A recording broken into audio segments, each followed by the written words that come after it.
Two grandmasters from Maharashtra battle it out in Abu Dhabi. Shardul Gagare takes on Raunak Sadhwani, and Shardul opens with knight to f3. Raunak goes d6, c4. We have the English opening on the board, an opening that Shardul has played almost all of his life. But Raunak goes for a very aggressive setup here. He castles and plays his queen to e8. The main idea here is to put your queen on h5, knight comes to g4, pawn to f4, bishop swings over.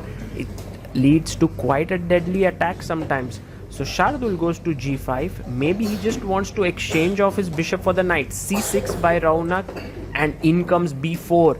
An attack on the wing. The bishop on g2 is eyeing this diagonal, and the pawn on b4 says, hey buddy, I'm going to help you open up that diagonal with b4.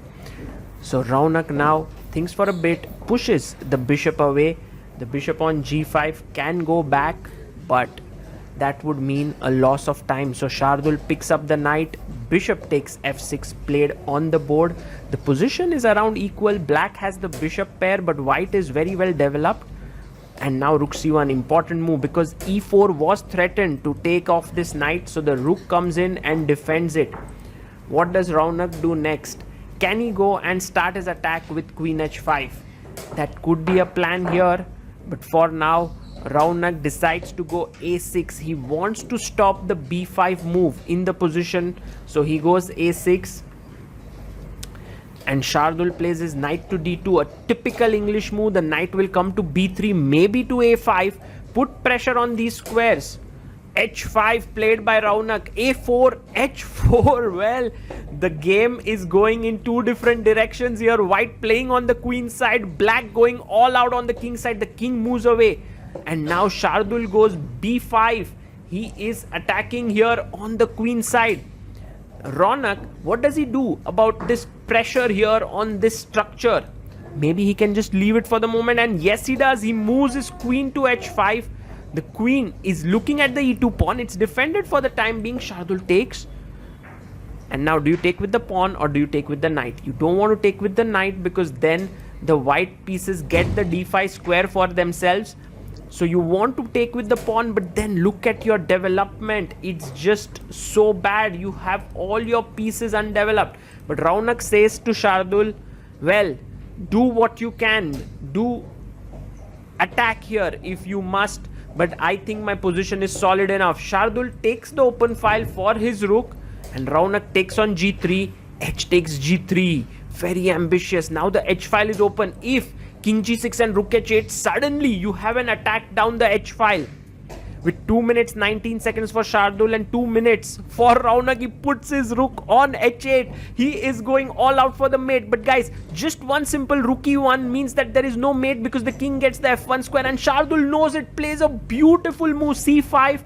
The main point is that if you go d5, knight takes d5 is boom, game over, because here queen takes d5 and the rook is hanging. So Raunak goes king g6. He's like, I don't care about this pawn. I'm threatening a mate on h2. What a game this is, filled with tremendous complications. Now you can move your rook to e1, d1 or c1, or you can put your knight to f3.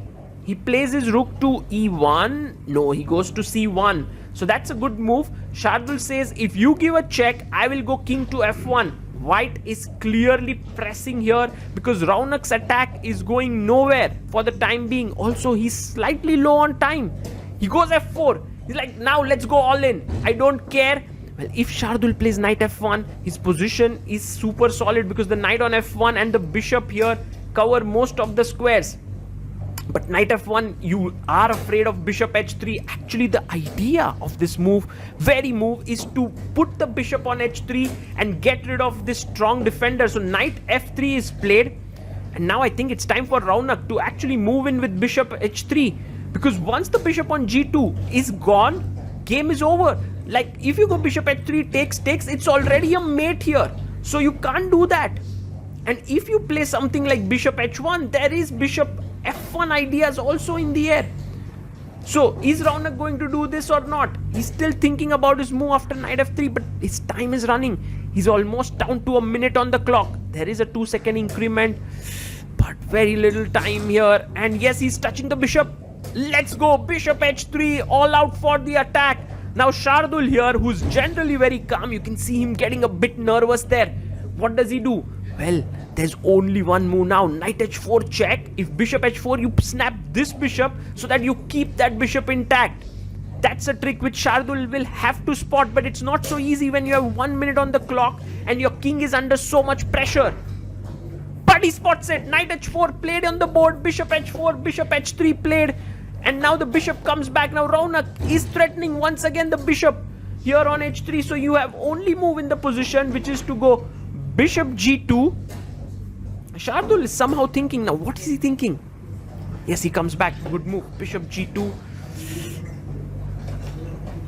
And how does black attack now? Because, well, the attack looks good. But if it fails, white is going to break through. F takes g3 played. And now, if you take on g3, then after queen takes g3, it's still a big attack there. So, you must keep things closed. But how exactly? Raunak has actually managed to muddy the waters in such a big way that the c5 move's effect was not felt. Now, f3 played by Shardul. He wants to keep the position closed. Now, d5 is possible. Because if you play d5, the bishop is now closed. So that's a big advantage in the position. So after f3, what will Raunak do now? He's thinking. He has 32 seconds. Shardul has 46 seconds. Let's go. d5 seems like a logical move for Raunak. He plays it. And Shardul instantly chops it off. C takes d5. Do you take it? Or you actually can... What else do? You must take it. 18, 17 seconds for Raunak. He takes it. The queen moves in. Actually, queen takes d5 was a better move because now e4. Very interesting move by Raunak. He wants to go bishop d4 and threaten a checkmate here. Rook d6, pinning the rook. E takes f3. And now queen h6. Attacking the rook. You can't miss that. And Shardul has 35 seconds now. Black is completely winning this. Rook c2 played. And Raunak moves in queen e3. Nice move. He wants to go rook e8 and threaten a mate here. Queen takes d5. Shardul comes back. He says there's no mate on f2. Rook e8 played. Rook comes back to b1. Now, all mate threats are stopped for the time being. How do you continue? Rook e5 is one idea. Bishop d4 played, threatening a mate on g1. Rook b6 check. Raunak comes back, gaining 2 seconds on the clock. Shardul comes back. There's a mate, and now rook a7 played. Maybe the rook wants to swing over to e7.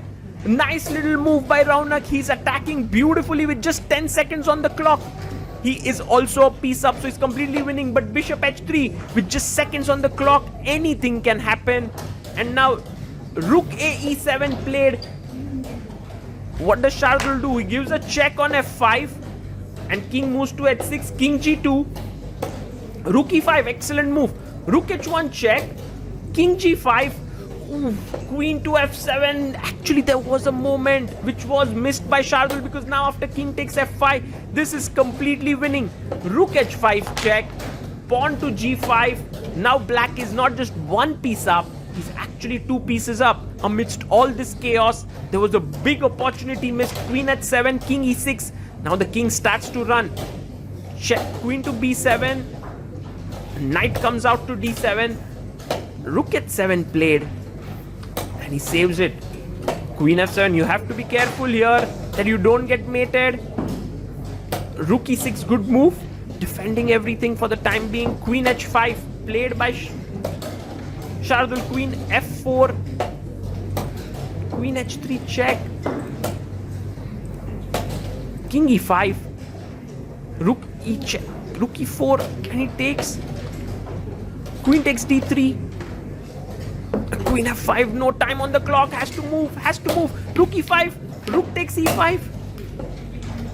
Queen takes f5. And that's too many things happened there. And this is all over. Now everything's under control. You cannot play anymore. Rook a8. And with 2 pieces down, Shardul resigns the game. Yeah, there he's resigning. Let's just go back and see what happened at this critical moment in the game when after rook to e5 was played over here. If Shardul had thought for a bit, he would have found queen f7. The point is a mate threatened on h1, and if you were to take on f5 in this position, then after rook h1, king g5, rook h5, king f4, rook c4, it's a mate and game over. You have to lose. So, but he played rook h1 check, and after king g5, queen f7. But there was one more key moment that came into the game here. After rook h7, knight f8, queen f7, king f5, queen f4, queen h3. All of this seemed fine. Queen d2 check, queen d3. And this was the moment where after rook e5, there was an opportunity to simply chop off this bishop on f6.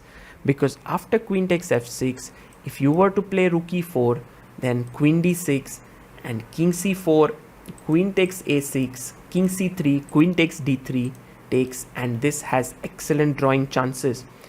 But he played rook takes e5 and he missed that. After bishop e5, it's a check to his king and the queens are traded. And with this, Raunak Sadhwani managed to win a key game that gave him the victory at the Abu Dhabi Blitz 2022.